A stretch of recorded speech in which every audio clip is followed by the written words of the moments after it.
So this is now going to be all about the Royal English Oak Tree. Just wait till you hear this.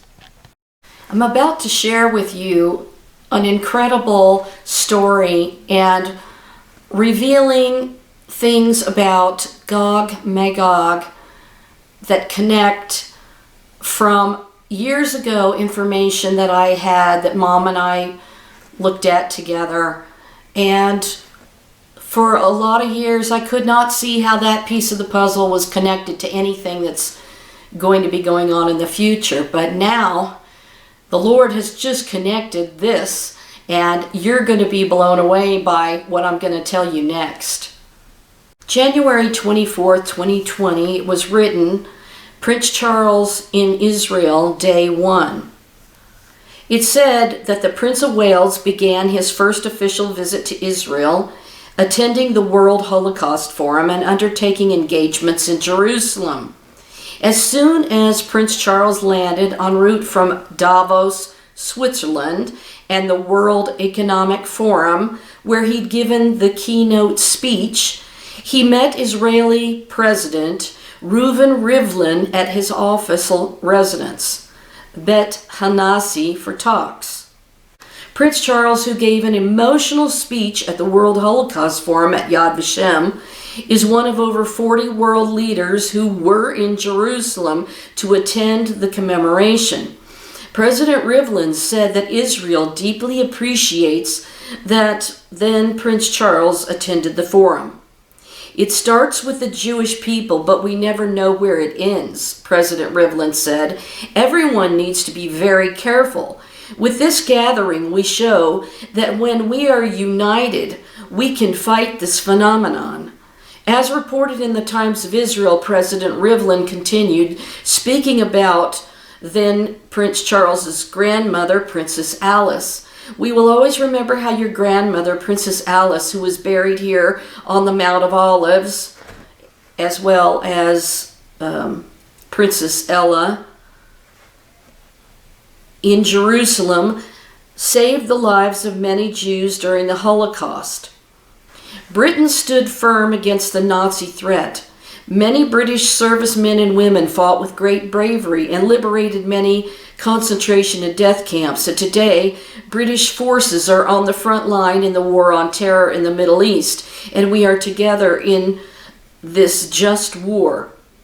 After their talks, President Rivlin and then Prince Charles planted an oak tree in the gardens at Bet Hanassi in a symbolic gesture to represent the oak tree planted at the Avenue of the Righteous Among the Nations at Yad Vashem by President Weizmann and the Duke of Edinburgh in Princess Alice's honor. Then Prince Charles attended a reception at the Israel Museum where he met with 2 British Holocaust survivors, George Sheffy and Marta Weiss, and their families. The prince was joined by the chief rabbi of the United Kingdom and the Commonwealth, Rabbi Ephraim Mervis, during his visit. Now, Rabbi Mervis is the one who's going to spend the night right the eve before King Charles III's coronation ceremony. He's going to have a sleepover at Clarence House where Charles and Camilla live. While meeting with George Sheffy and Marta Weiss, Prince Charles heard about their experiences. Sheffy with fleeing for safety to the UK after his mother was killed at Auschwitz, and Weiss surviving Auschwitz. Weiss told reporters he was very interested in how it was in Auschwitz and how he managed to survive. He was very sympathetic. He came across as genuinely interested, not just doing it for the sake of it. Sheffy said that he appreciated how many world leaders were in Jerusalem to mark this solemn anniversary, but said, I think it's very good. The question is, what will you do with it afterwards? Whatever they do here, if it is just forgotten tomorrow, that's not what it was meant to do. Prince Charles then paid a visit to the Jewish Art and Life wing of the Israel Museum, then visited the Shrine of the Book wing where he viewed the Dead Sea Scrolls.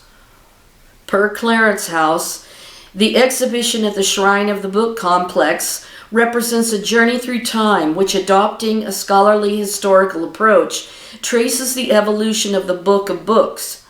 The upper galleries take the visitor from the oldest extant biblical manuscripts which were discovered in the Judean desert, through the story of the sectarians living at Qumran who attempted to translate the biblical ideals embodied in these texts into a way of life. The lower galleries tell the tale of the Aleppo Codex, the most accurate manuscript of the Masoretic text and the closest to the text of the printed Hebrew Bible used today. The Shrine of the Book is a wing of the Israel Museum and was built as a repository for the first 7 scrolls discovered at Qumran in 1947. The Dead Sea Scrolls are ancient manuscripts that were discovered between 1947 and 1956 in 11 caves near Quebec, Qumran, on the northwestern shores of the Dead Sea. The Prince of Wales then attended World Holocaust Forum where he gave a moving speech, one of the only world leaders to do so, and finished a day at a reception in Tel Aviv at the UK British ambassador's residence. At the reception, Prince Charles watched a unique demonstration per Clarence House where he saw 4 innovative technological solutions in the fields of healthcare and sustainability before mingling with the guests and signing the visitor's book. That Friday, Prince Charles undertook engagements in Bethlehem. So you're not going to believe where this leads and what it connects to. When it talked about then Prince Charles, now King Charles III, planting a royal English oak tree in the gardens at Bet Hanazi as a symbolic gesture to represent the royal oak tree planted at the Avenue of the Righteous among the Nations at Yad Vashem by the Duke of Edinburgh, the husband of Queen Elizabeth II, in honor of Princess Alice. I wanted to find more about the royal English oak tree. And this is going to be so unbelievable. You're just going to drop your jaw when you see it. So let's have a look at the leaves of the royal oak tree, and let me just get into the story because this ties something together, information that Mom and I had back in the late 1990s, and it was just this piece of information floating out here, but it had no connection to anything at the time. But because I started researching the royal English oak tree, I found this unbelievable connection that's going to blow you away. I just know this is going to come together and show you some more revelations that you're not going to believe it.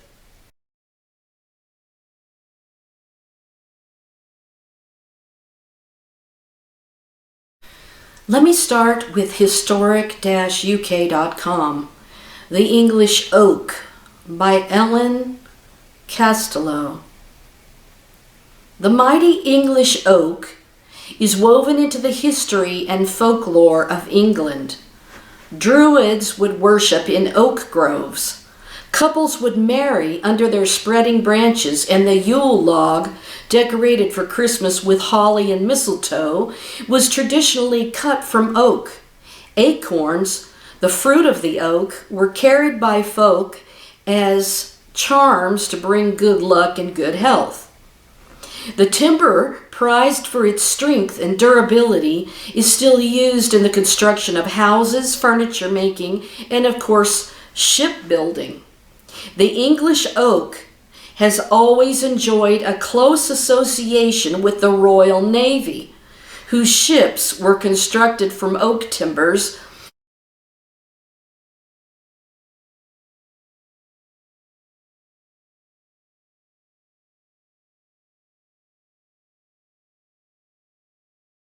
until the middle of the 19th century, earning the senior service the nickname the wooden walls of Old England. Since the restoration of the monarchy in 1660, there have been 8 warships called HMS Royal Oak, and Heart of Oak is the official march of the Royal Navy. Over the centuries, oak has been used to make barrels to store wines and spirits, and its bark is also used in the leather tanning process. Until the early 20th century, the large round growths found on the trunks of oak trees, known as oak galls, were used in the production of ink. More recently, the image of an oak tree has appeared on the reverse of the pound coin, and the National Trust uses a sprig of oak leaves and acorns as its emblem. The Royal Oak is also one of the most popular names for pubs in Britain. The composer Charles Dibdin called the oak England's Tree of Liberty in his 1795 patriotic song of the same name, the first verse of which is as follows: "When freedom knew not where to rove, from conquered Greece and groaning Rome, at random driven like Noah's dove, without a shelter or a home, the expanded world she viewed where best she might repose her weary foot, saw this our isle, set up her rest, and bode the spreading oak take root, bade it adorn the land, and be fair England's tree of liberty." The oak even plays a part in the weather prediction. If the oak before the ash, then we'll only have a splash. If the ash before the oak, then we'll surely have a soak. There are more oaks in England than any other woodland tree. Their distinctive shape makes them easy to spot in the English landscape.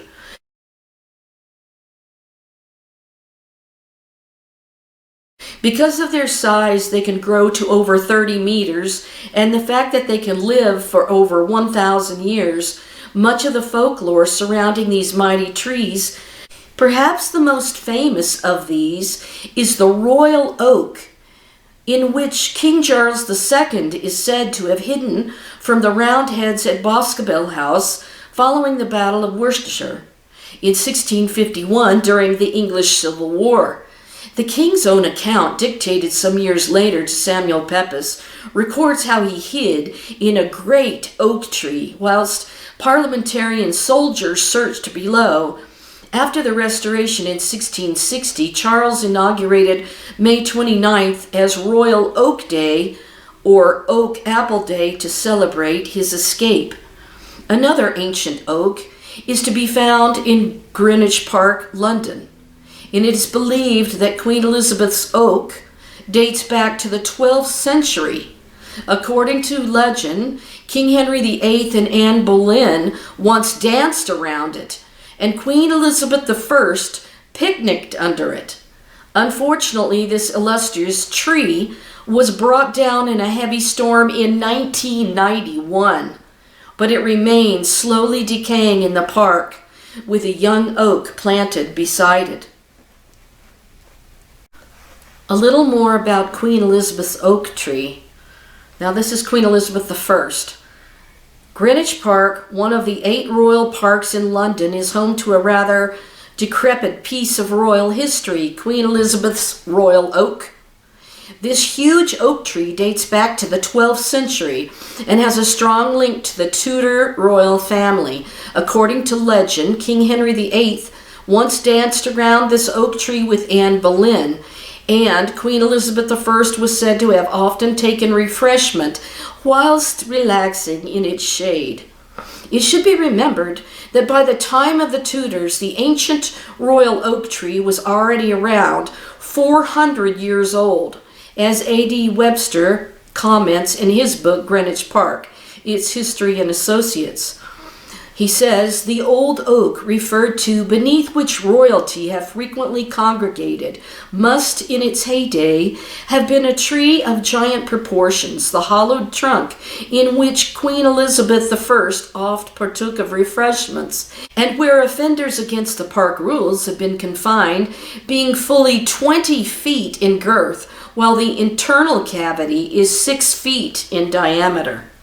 Although the tree died sometime in the 19th century, the patchwork of ivy that had grown around it had held it upright for a further 150 years. In fact, the tree stood all the way up until 1991, when a heavy rainstorm brought it tumbling down.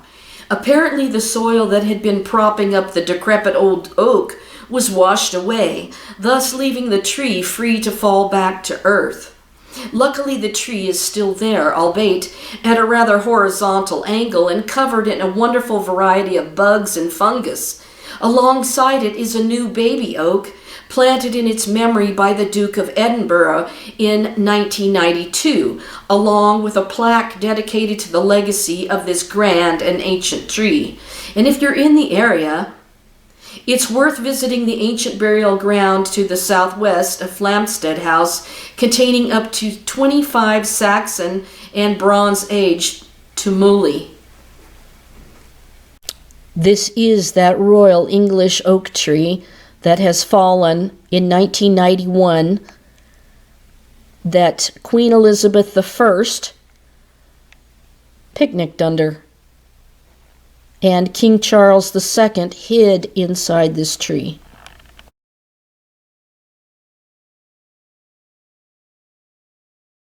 That just boggles my mind that that royal oak tree was standing in the 1600s and just fell in 1991 and has been there all those centuries. In Leicestershire, an ancient pollarded oaks can be found in Bradgate Park.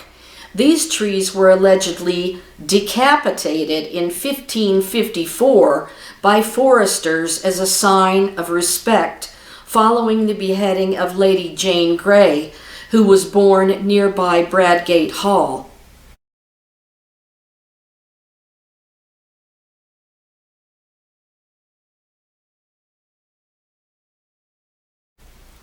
Today, the major oak above is reputed to be the UK's largest oak tree. It stands in the heart of Sherwood Forest, and according to legend, Robin Hood and his merry men would camp under its canopy. A popular tourist attraction, the veteran tree is thought to be around 800 to 1,000 years old.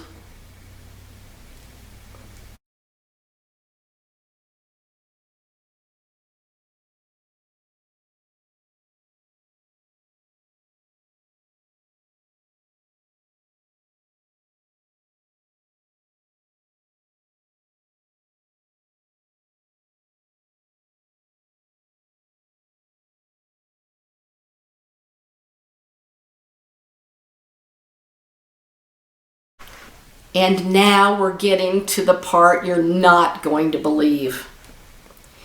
At the foot of Glastonbury Tor in Somerset stand two very ancient oaks, reputedly over 2,000 years old, and known as Gog and Magog, or Magog.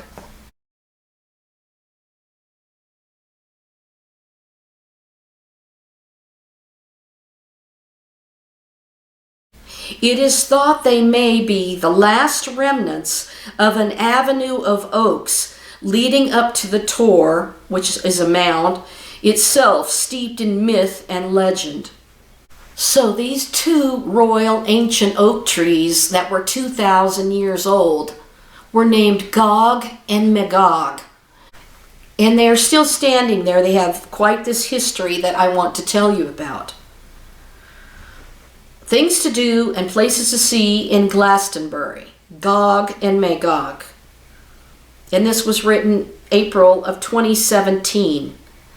Gog was set alight by a candle thoughtlessly left within the tree. So that one burned. These two ancient oak trees, with the traditional and biblical names of giant beings, stand in one of the further reaches of the sacred Avalon landscape, where they are in a relationship of alignment with other aspects of the sacred landscape, such as the nearby Tor, Chalice Hill, the Abbey, and Weariall Hill.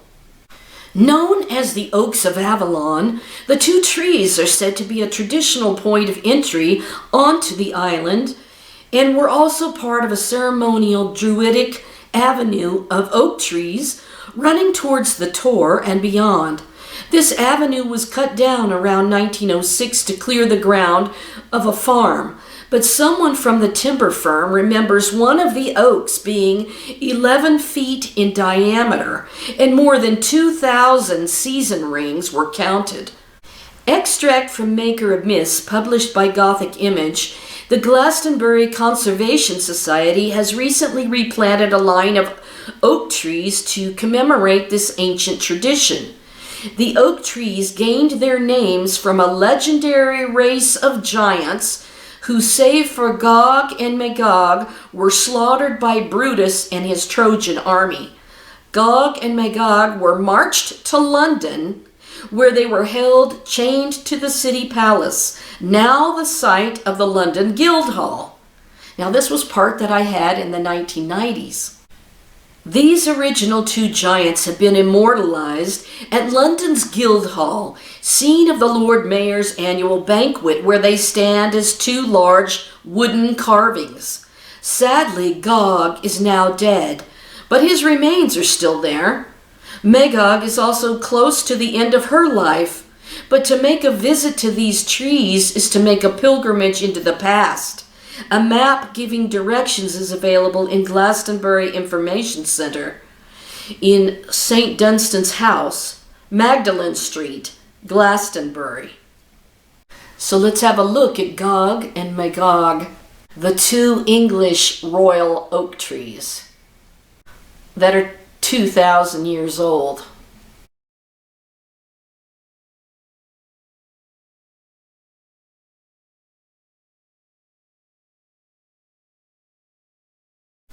Ancient Glastonbury oak tree known as Gog, damaged in fire. Tree is one of a pair, marking what some think is a traditional entryway to Glastonbury and part of a ceremonial druidic avenue of oaks. This was written April 27th, 2017. An ancient oak tree in Glastonbury, known as Gog, has been damaged in a fire that may have been caused by a lit candle or incense stick. Firefighters tackled the spectacular blaze and managed to save Gog, which was already dead, and made sure the flames did not spread to its twin tree, Magog. The two trees are known as the Oaks of Avalon, an ancient name for Glastonbury, and are the place of pilgrimage for many visitors. Jill Barker, who owns the nearby Middlewick Holiday Cottages, said, "Maybe someone was burning a candle or incense there. We just rushed out when somebody told us it was on fire. They put so much foam on there, which looks like it helped stop its spread. We are really, really lucky the fire just stayed in the tree." She posted a video of the blaze on Facebook and images of it on Thursday with the reassuring message, "Still standing after burning for 3 hours. Made of hard stuff, this tree. They have to look at it today to figure out if it is safe to stay up. Hopefully it is still structurally sound." According to the Glastonbury Pilgrim Reception Center, Gog and Magog are thought by some to be a traditional point of entry to Glastonbury and part of a ceremonial druidic avenue of oak trees running towards the Tor and beyond. This is something they already repeated. The center says this avenue was cut down around 1906 to clear the ground for a farm, but a timber yard worker remembers one of the oaks being 11 feet in diameter and more than 2,000 season rings were counted. In 2010, another beloved Glastonbury tree, the Glastonbury thorn, was felled by vandals.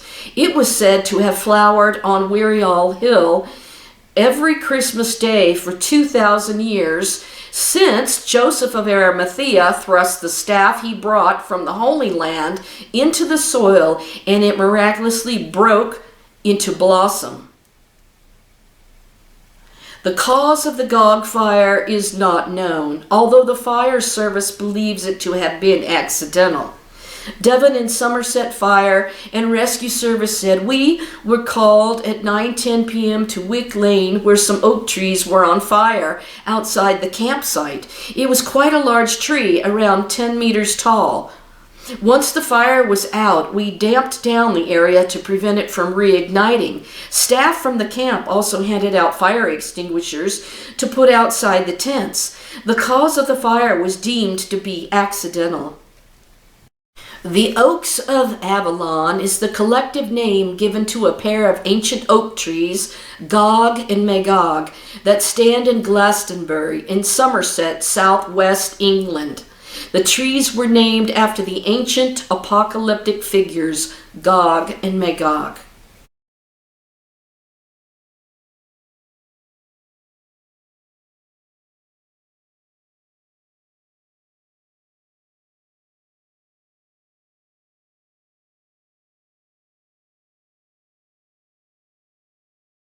A historically based belief has Joseph of Arimathea following the row of trees towards the Tor, the mount, upon his arrival in Albion. Gog Magog, or giant, also Gog Magog,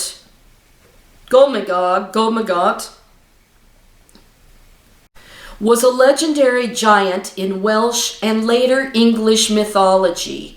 According to Geoffrey of Monmouth's Historia Regum Britanniae, the history of the kings of Britain, 12th century, he was a giant inhabitant of Albion. Thrown off a cliff during a wrestling match with Corineus, a companion of Brutus of Troy, Gog Magog was the last of the giants found by Brutus and his men inhabiting the land of Albion. Under the picture it says Gog Magog. This and Corineus were a pair of figures displayed at Guildhall, London, carved by Captain Richard Saunders in 1709. The effigies of Gog Magog and Corineus, used in English pageantry and later instituted as guardian statues at Guildhall in London, eventually earned the familiar names Gog and Magog.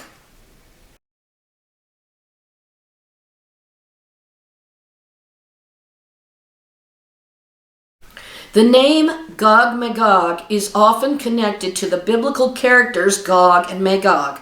However, Peter Roberts, author of an 1811 English translation of the Welsh chronicle Brut Ticilio, itself a translation of Monmouth's Historia Regum Britanniae, argued that it was a corruption of Car Magog, the giant or great warrior Magog, supported by Ponticus Verunius, spelling of the name as Gog Magog.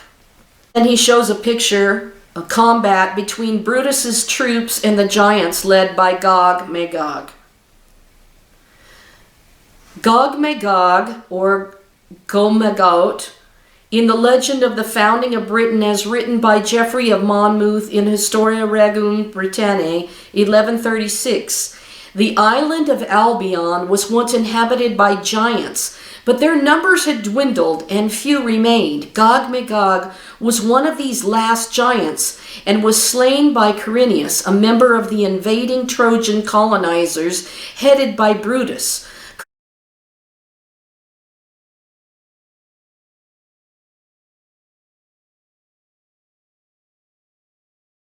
By Corineus, a member of the invading Trojan colonizers headed by Brutus. Corineus was subsequently granted a piece of land that was named Cornwall after him. And of course, Camilla is, from Cornwall.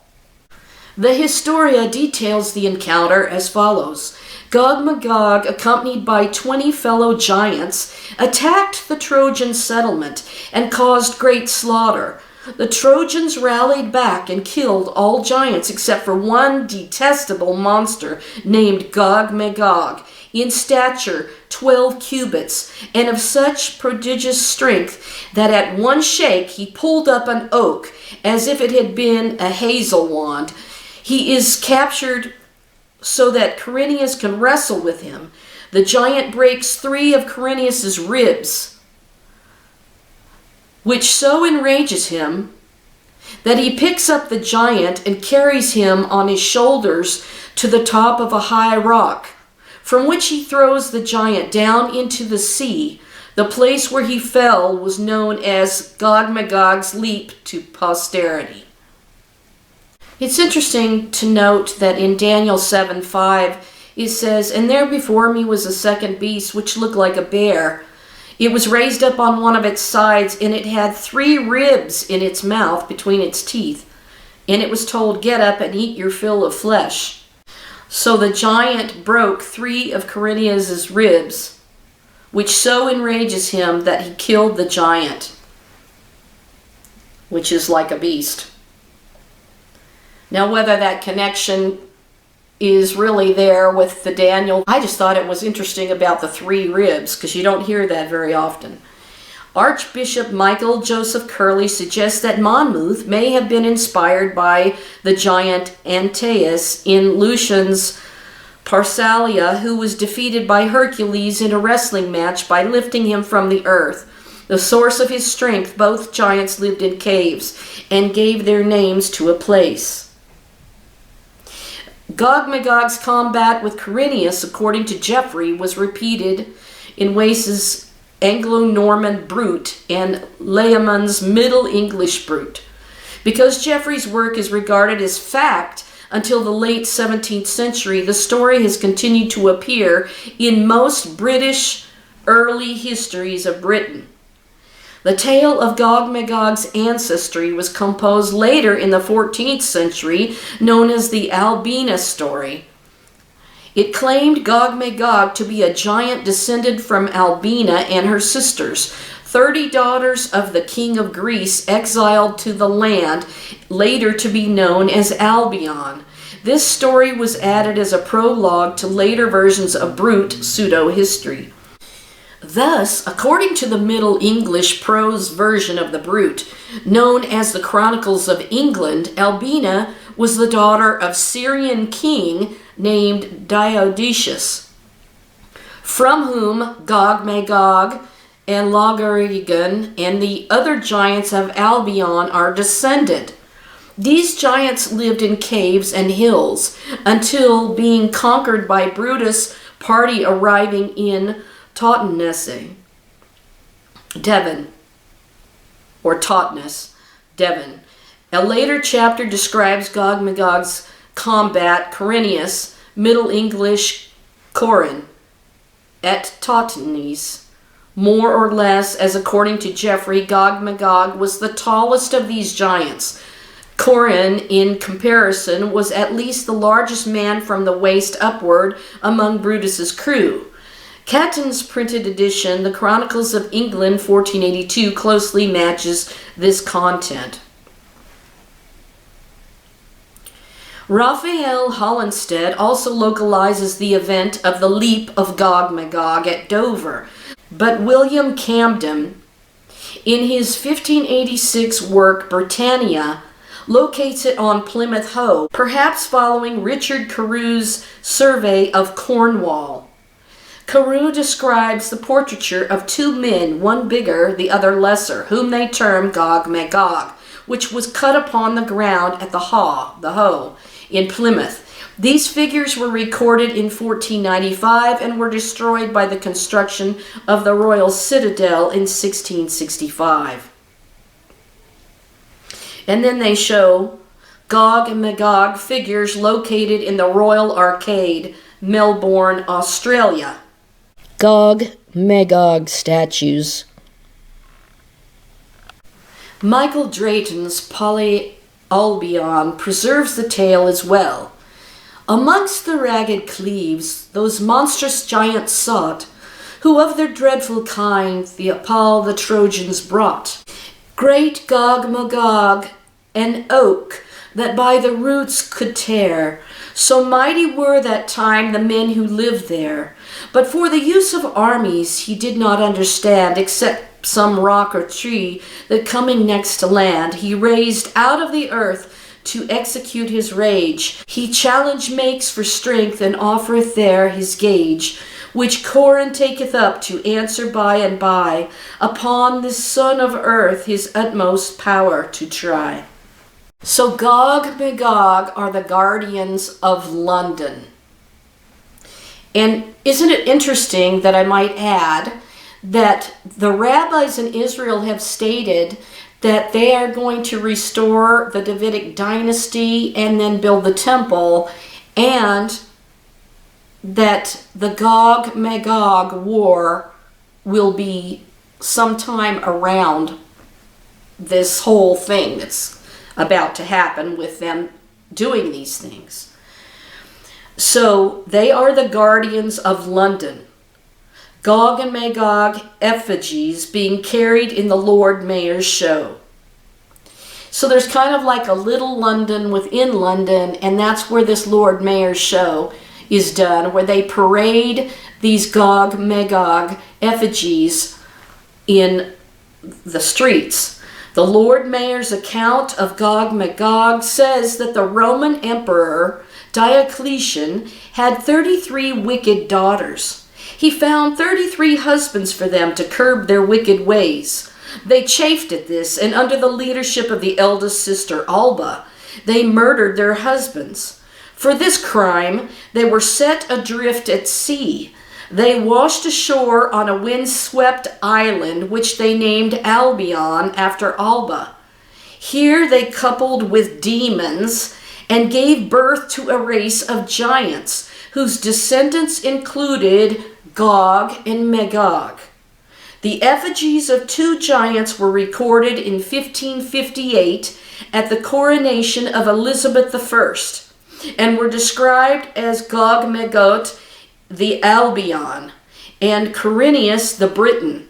These or similar figures made of wickerwork and pasteboard made regular appearances in the Lord Mayor's show thereafter. Although they became known as Gog and Magog over the years, new figures were carved from pine in 1709 by Captain Richard Saunders and displayed in the Guildhall until 1940, when they were destroyed in an air raid. They were replaced by David Evans in 1953, the very year of Queen Elizabeth II's coronation. Images of Gog and Magog depicted as giants are carried by Lord Mayors of the City of London in a traditional procession in the Lord Mayor's show each year on the second Saturday of November.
In French literature, under the influence of Geoffrey Gog Magog, the French rendition of Gog and Magog were recast in the role of enemies defeated by the giant Gargantua and taken prisoner to King Arthur, who led court in London in Rabelais' Gargantua, 1534.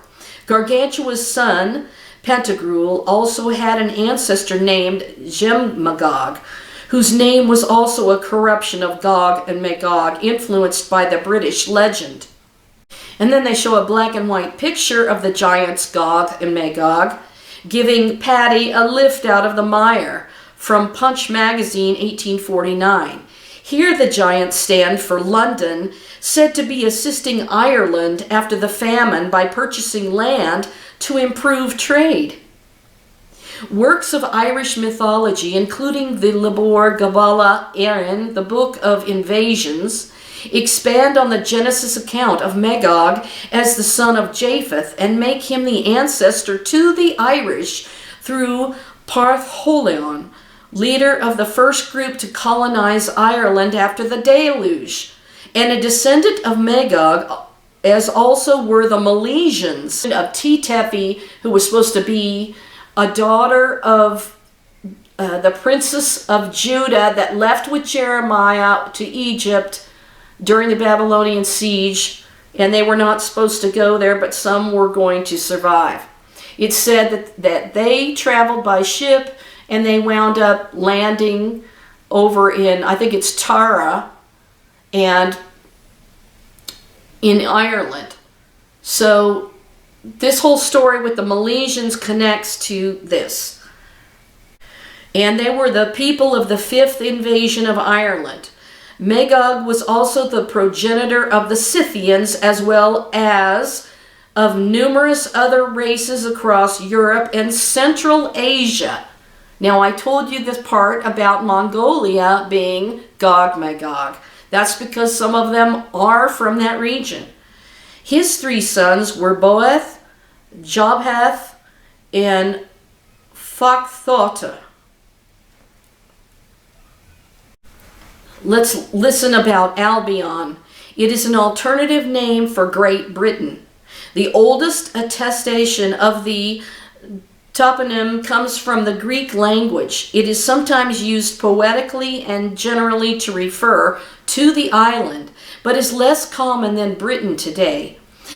The name for Scotland in most of the Celtic languages is related to Albion, Alba in Scottish, Gaelic Albane, genitive Alban, in Irish Nalbin, in Manx and Alban in Welsh and Cornish. These names were later Latinized as Albania and Anglicanized as Albany, which were once alternative names for Scotland. New Albion, Albion of the North, were briefly suggested as the names of Canada during the period of the Canadian Confederation. Sir Francis Drake gave the name New Albion to what is now California when he landed there in 1579. Pliny the Elder, in his Natural History, has said, "It was itself named Albion, while all the islands about which we shall soon briefly speak were called the Brittany." In his 2nd century geography, Ptolemy uses the name Albion instead of the Roman name Britannia, possibly following the commentaries of Marinus of Tyre. He calls both Albion and Lerne British Isles, or Britannicae. In 930, the English king Aethelstan used the title Rex et Primicerius Totius Albonius, king and chief of the whole realm of Albion.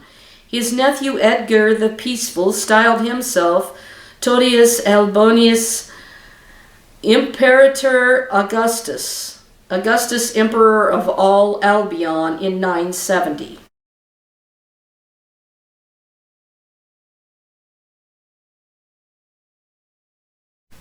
Albina and other daughters of Diosdesius, 2 giants of Albion, are in the background of this picture, encountered by a ship carrying Brutus and his men. And this was from the British Library Royal, 19C IX, 1450 to 1470. A legend exists in various forms that giants were either the original inhabitants or the founders of the land named Albion. According to the 12th century historian Regum Britanniae, The History of the Kings of Britain by Geoffrey Monmouth, the exiled Brutus of Troy, was told by the goddess Diana. Brutus, there lies beyond the Gaelic bounds an island which the western sea surrounds. By giants once possessed, now few remain, to bar thy entrance or obstruct thy reign. To reach that happy shore, thy sails employ, their fate decries to raise a second Troy, and found an empire in thy royal line, which time shall ne'er destroy, nor bounds confined. Geoffrey of Monmouth, Book 1:11.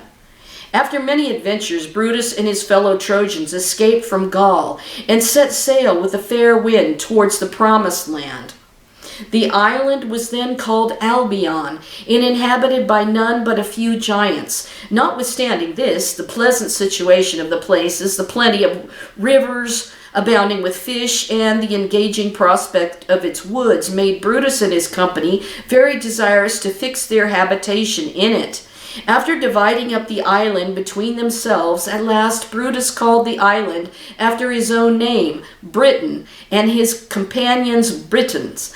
For by these means he desired to perpetuate the memory of his name. Geoffrey goes on to recount how the last of the giants are defeated. The largest one, called Gog Magog, is flung over a cliff by Quirinius.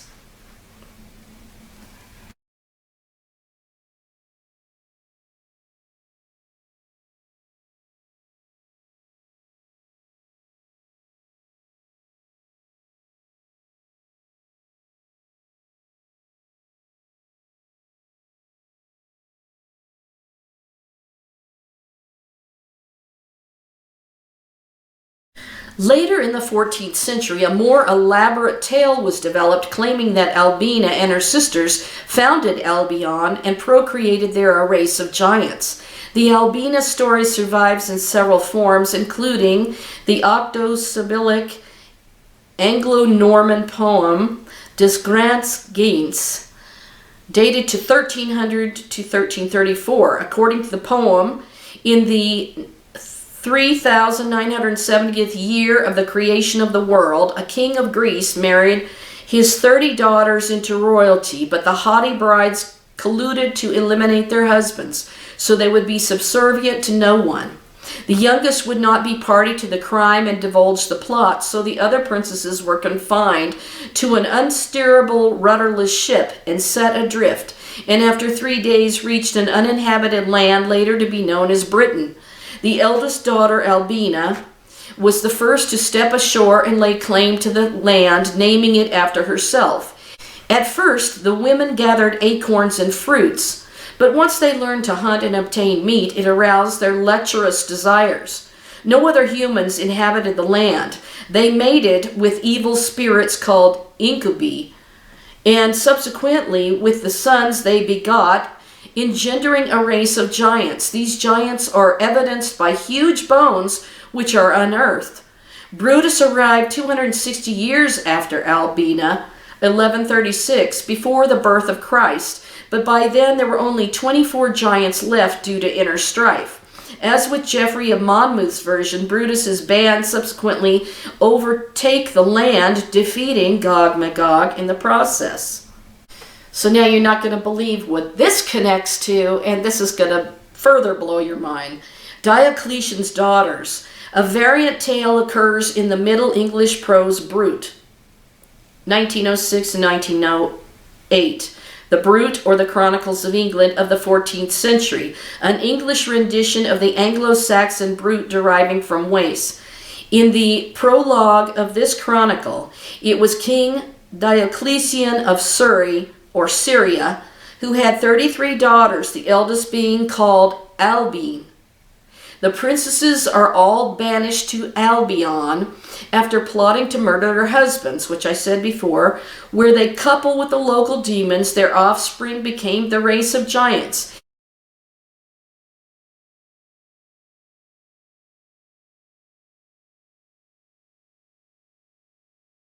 The chronicle asserts that during the voyage, Albion entrusted the fate of the sisters to Apollyn, That's right.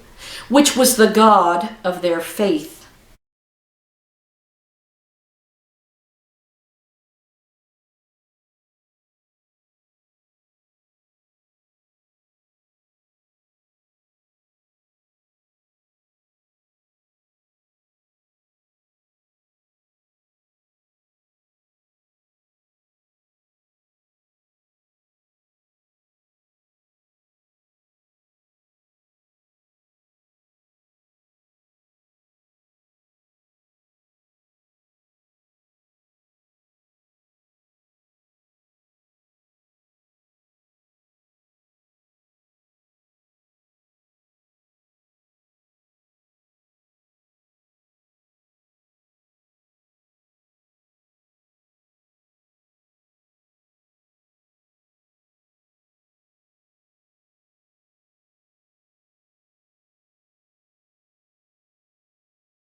Don't you know that Apollyon is the beast that comes up out of the bottomless pit? Apollyon.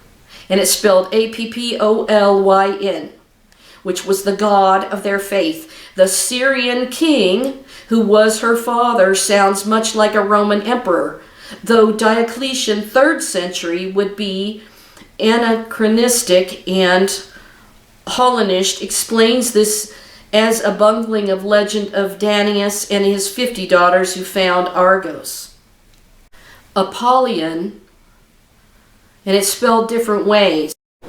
And one of the spellings of the name Apollyon is Apollo. And apparently, in mythological history, Apollo or Apollyon is the son of Zeus.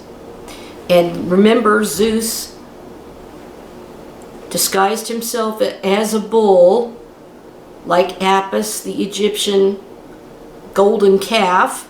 And also in Babylon, I told you they worshipped the cow that had the crescent moon on the forehead. All because I was studying the Royal English oak tree. This might be interesting to you too. In 1989, the Magog Trust, a charity and registered company created for the purpose, bought 163.5 acres of former farmland surrounding Little Trees Hill for £327,100 so that it could be returned to chalk grassland and open to the public. The reserve was named Magog Down. Some of the money to buy the land came from the sale of gogs to the general public. These were notional areas of land costing £5 each, but without title or rights. As well as re-establishing chalkland plants and insects, Magog Down has become well used for recreation. It's very well used by dog walkers. A 5-mile running race involving 2 laps of the reserve and a shorter fun run have helped raise funds for the local primary school for several years.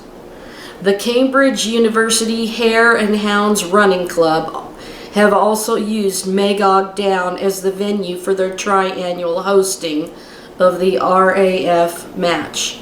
Magog Down is situated across the A1307 road from the Wandlebury Country Park, which itself has been managed since 1954 by Cambridge, past, present, and future. Both Magog Down and Wandlebury Country Park are very popular places to visit for fresh air and recreation on the edge of Cambridge.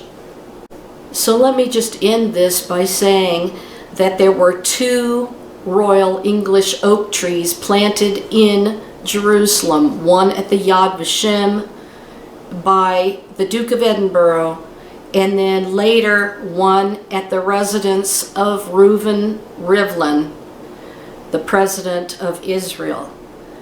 So you've got the 2 Royal English oak trees, and the 2 Royal English oak trees in Britain that are very old, 2,000 years old, are Gog and Magog. What are the odds of that?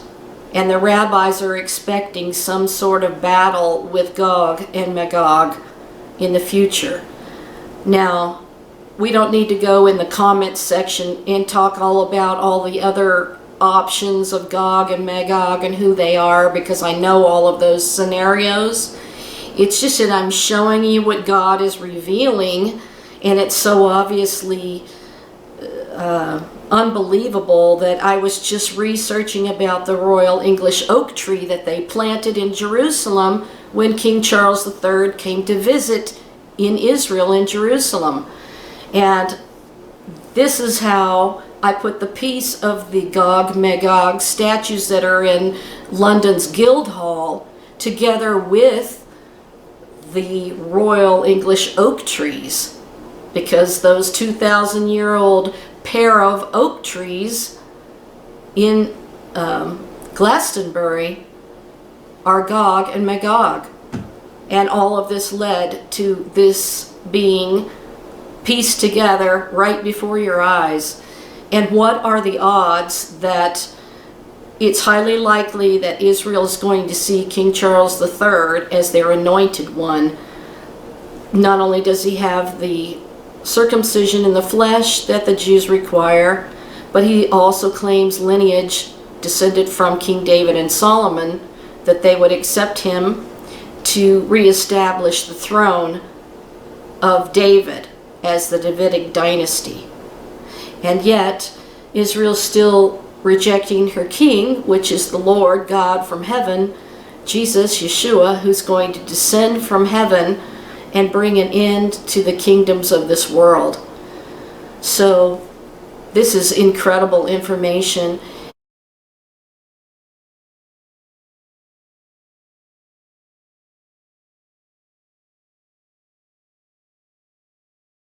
It's so unbelievable to me that information that I had that was a piece of the puzzle has just been connected to the planting of the 2 royal English oak trees in Jerusalem and those 2 oaks in Glastonbury being Gog and Magog.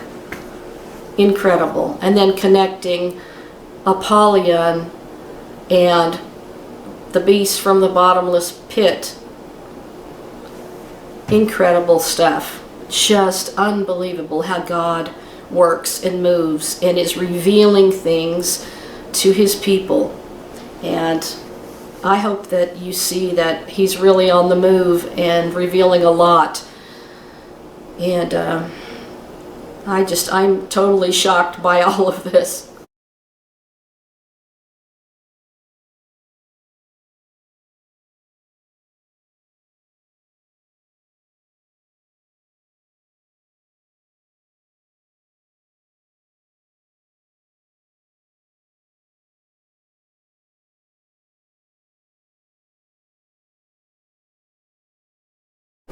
Well, that's all for now.